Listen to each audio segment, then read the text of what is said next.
Today we're going to learn about 4 of the best tools to cut out images in Photoshop. So let's get started.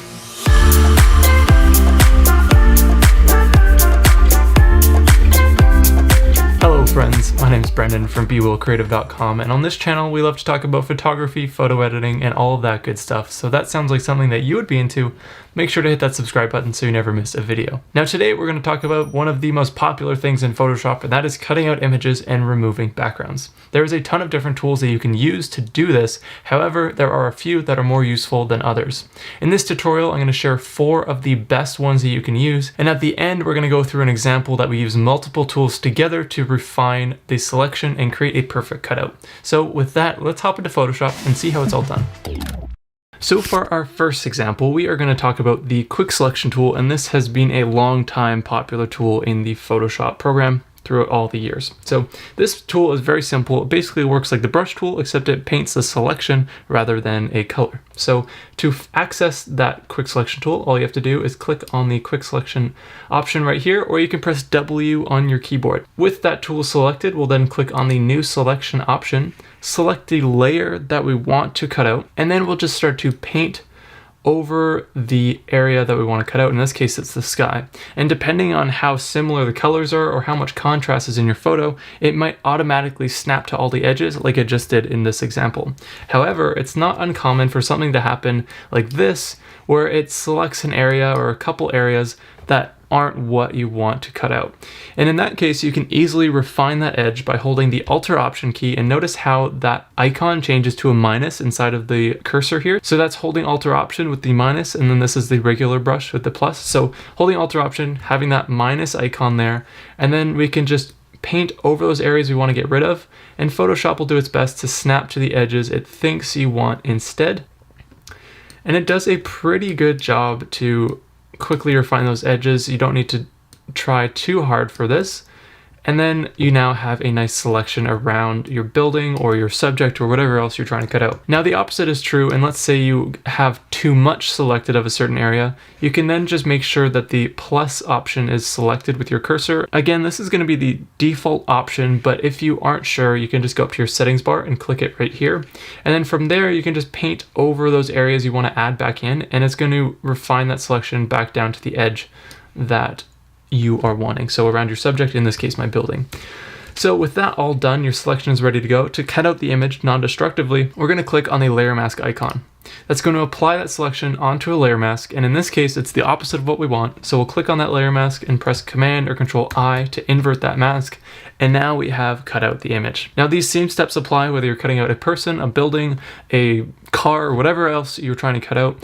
The quick selection tool is a great tool to quickly and easily cut out images with not a ton of work involved. So that is the first tool for cutting out images, and now let's talk about the pen tool. Now the pen tool is perfect for making custom and refined selections around an edge, especially when you need to be specific, like cutting out a person, or there's like a busy background and the edge is hard to distinguish. Then the pen tool is going to be a super easy option for you.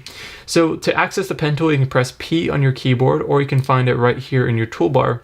And then we're going to make sure the option here is set to path. From there, the tool works very simply. If you click once, it's going to add a little box, and this is called an anchor point. And if I click again, it's going to add another anchor point. Between those 2 points is a line that we call a path, and this path is what we use to basically create our selection. So as you continue on to create your path, which is those blue lines there, you're basically creating an outline that you eventually want your selection to become. So let's just go as an example here, go and connect that around. So now I have a complete path. With that, I could then right click and go to Make Selection, and it's going to convert that path into a selection for me. So now you kind of get the idea of where this is going. Now if you notice, when you click, it only creates straight lines between each anchor point. So how do you curve a line? Because obviously in this case, we're going to need to do a lot of curving to get around this building. In that case, when you click to add an anchor point, you just click and hold, and then when you're holding down your mouse, you can drag out to adjust that path. Then you see these two arms out here, those are called the control arms. Those can be adjusted individually by holding the Alt or Option key and clicking on the one control arm you want to adjust. So in this case, since I want to adjust the curve on this side, I'll select the control arm on that side as well. So holding Alt or Option and clicking on that control arm, I can then just adjust that one side while the other end remains untouched. So to give you a better example, I'm going to add another anchor point over here, and then I'll hold Command or Control and click on this other anchor point to select it. So now I can hold the Alt or Option key and select this control arm to adjust this side of the path, or I can click on this control arm while holding Alt or Option and adjust this side of the path. So that's really useful to know when you're wanting to refine your selection with the pen tool, because by adjusting one side rather than both at the same time, it's a lot easier to really nail down where you want that path to be following. So with all of that said, let's go and cut out this image. The beauty of the pen tool is that it doesn't matter how complicated the background is or anything like that, because as long as you can see the edge, then you're able to select it. So let's say I want to cut out along this part up here and then around to that end. I want to cut out basically this half of the building and the sky. So I'll start by zooming in and adding an anchor point just on the outside of my edge like so. And then I'll click along somewhere here, add another anchor point and drag out to curve that anchor point like so. Now as you see, it doesn't quite get the job done what I'm wanting, so I'll hold Alt or Option and continue to drag out that curve until it matches up with the edge a little bit better.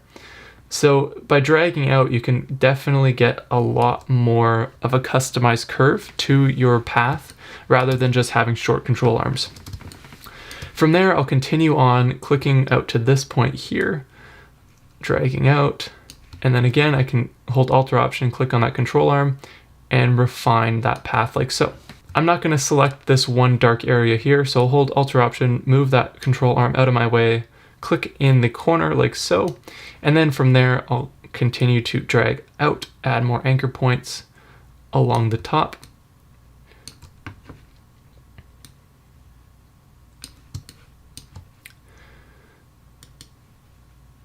And then when there is a straight line, you obviously don't need to curve it, so you can just click between the 2 points, add that anchor point in, and you're ready for action. And then if you ever have trouble with matching your path to an edge, you can always add more anchor points, because when there's a lot of changes in angle, you'll need to add an anchor point at every time your edge changes positions. Otherwise, if you don't have a nice constant edge like in this example, then you won't be able to just have a general curve that stretches over a wide space. You'll need to use a bunch of anchor points to refine that path a little bit better. No matter what kind of edge you're cutting out, it all ends up working the same. It's just clicking and dragging, adjusting those control arms to where you want them to go, and then continuing around your image. Now, one thing that I should also mention is that where you put your control arms, it's very useful if you leave your control arm pointing in the direction you want it to go, as well as aligning it with the edge, because I find that if I have the control arm way over here for some reason, and then I go to add another anchor point, it's going to mess up my path. So if I make sure that that next control arm is pointing where I want to go, it's along the edge I want, it's going to help to line that path along the edge that I'm trying to cut out. Now in this case, you see that I accidentally placed an anchor point a little bit too low, and in that case you can hold Command or Control, click on that anchor point, and now you can move that point all together. So I'll just reposition that so it's in a better spot on the edge, refine that control arm, and then finish off my path like so. From there, I will go around the outside of my canvas, so I'm not going to be getting rid of any other information around the edge, and connect back to the starting anchor point like so to complete the path.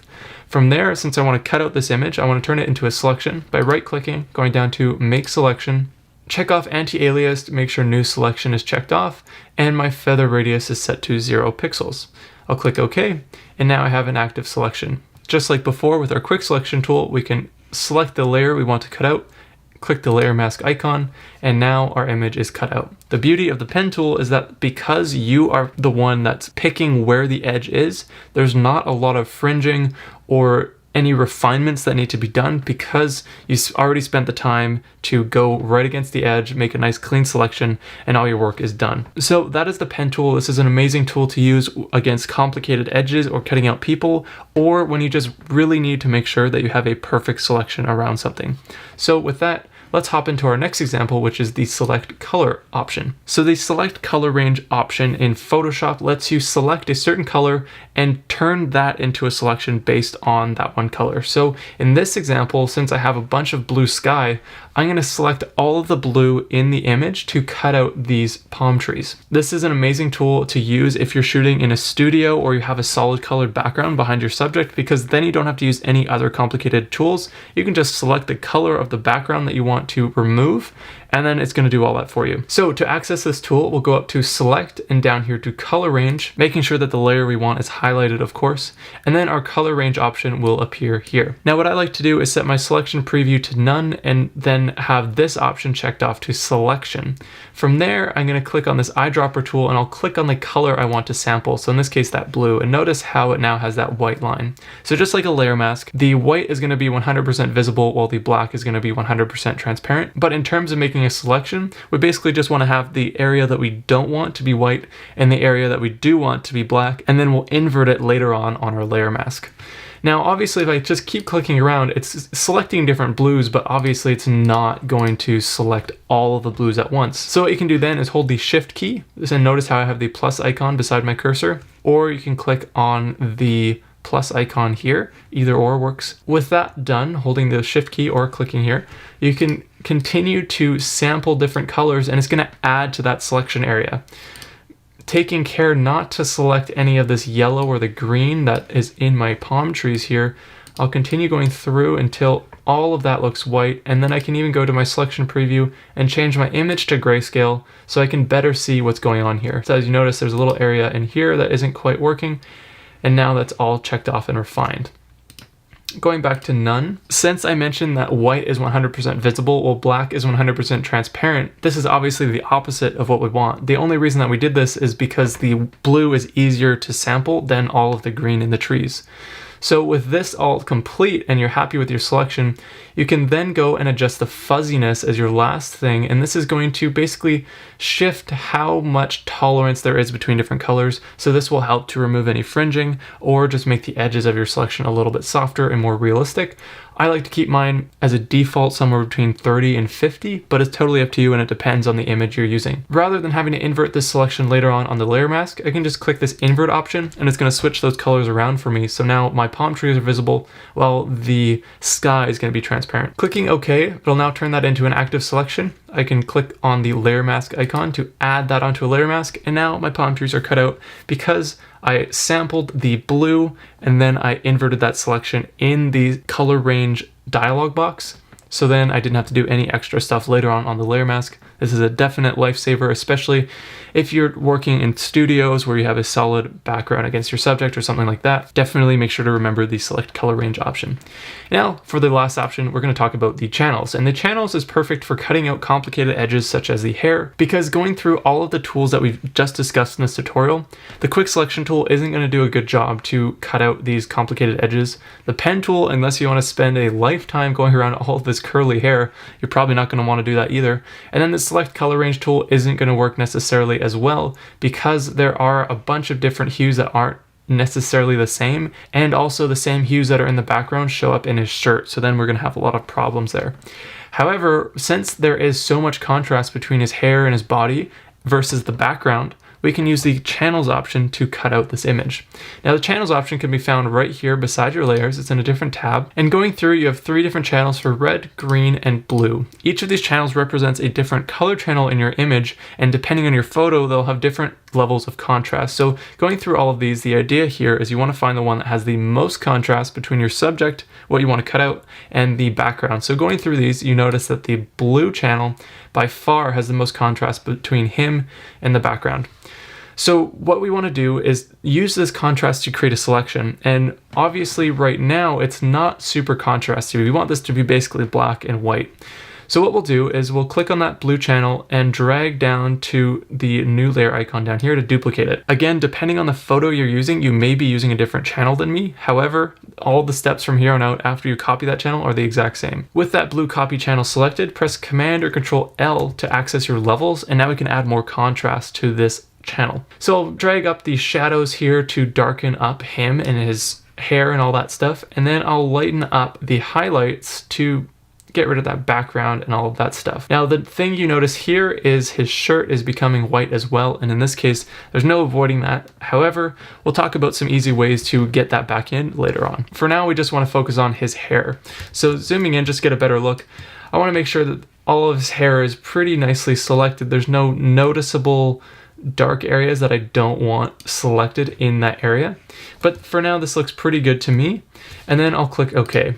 From here, there are a lot of areas on his face that aren't fully black, so that means they're not going to be fully selected. And to help adjust that, we can grab our brush tool by pressing B, and then we can set our foreground color to black, and we can start to paint over those gray areas that we want to select again.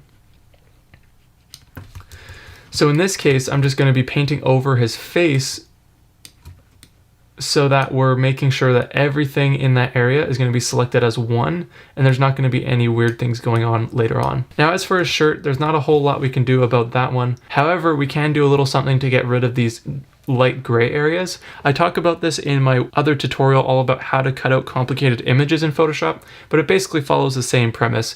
With your brush tool selected, change your blending mode from normal to overlay, and now it's only going to affect those gray areas. So since I want these to be white, I'm going to change my foreground color to white, and I'll paint over those areas, and it's just going to mask that out without actually affecting any of the black areas here. So this is a really simple way to refine that edge without having to be super specific. As long as you have a dark versus a light edge or light gray, this is a perfect way to do it. Again, I highlight all this stuff in my other tutorial that you can find by clicking the card in the top corner right now. So from here, we now want to turn this into a selection, and we can do that by holding Command or Control and clicking on the channel copy thumbnail like so, and that's going to turn that into an active selection for us. We'll then go to our layers panel and then select the layer we want to cut out and click on the layer mask icon. Press Command or Control I to invert that layer mask, and now we have our image cut out. As you see, the hair is looking pretty darn good to me, but obviously we have a problem with his t-shirt. Now to add things back in, all we have to do is use our brush tool by pressing B, make sure that mode is set to normal, and then since we want to add stuff back in, we're going to make sure that foreground color is set to white, and we can just start to paint stuff back in like so. Now the trouble is, this is pretty easy and straightforward to do, except once you get to the edges of your subject, it starts to become quite hard to perfectly select them like that. So now I'm going to show you an easy way to use some of the other methods that we already talked about to help refine this selection. So the idea here is I'm just going to go a little bit on the outside of his shoulders. So we are going to see a bit of the background, but it's not a big deal because we're going to now use a different selection method to refine that edge for us. In this case, since we have a nice clear edge, I'm going to use the quick selection tool. I'm going to access it just by pressing on the tool up here, or you can press W. And now I'll just paint around his shoulders to add that selection in, and it's going to make a really clean selection around there. I can hold the Shift key and now make a separate selection just on the other side of his shoulder. And then with that layer mask selected, since black is my background color, I'm going to press Command or Control and Delete to fill that selection with the background color, which in this case is black. And now that gets rid of those areas for me, and I don't have to do any fancy brush adjustments. I don't have to make a pen tool adjustment or whatever. The quick selection tool has done everything for me. Now from here, the last thing you can do is hold Alt or Option, click on your layer mask, and double check that everything is looking the way it should.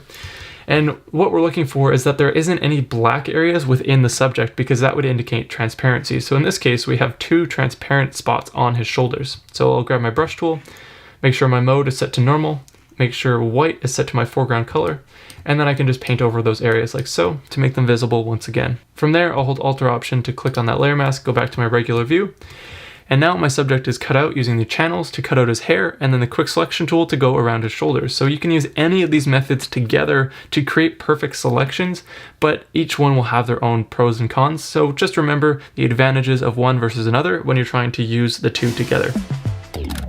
Okay guys, so that is how to cut out images in Photoshop, and those are 4 of the best tools that I love to use every day in my photo editing work. Now, if you enjoyed this tutorial, make sure to hit that like button and also consider subscribing to stay up to date with more tutorials just like today. Now, if you're all about making these selections, then make sure to check out my other tutorial on the easiest ways to make selections. In that tutorial, I talk about some of the fastest ways to cut out photos, including a literally one-click method that you won't want to miss out on. So you can find that via the link in the description below or hitting the card up in the corner right now. So with that, my name is Brendan from BeWellCreative.com. I'll catch you back here next time for another new tutorial, and so I shall see you then. Catch you later.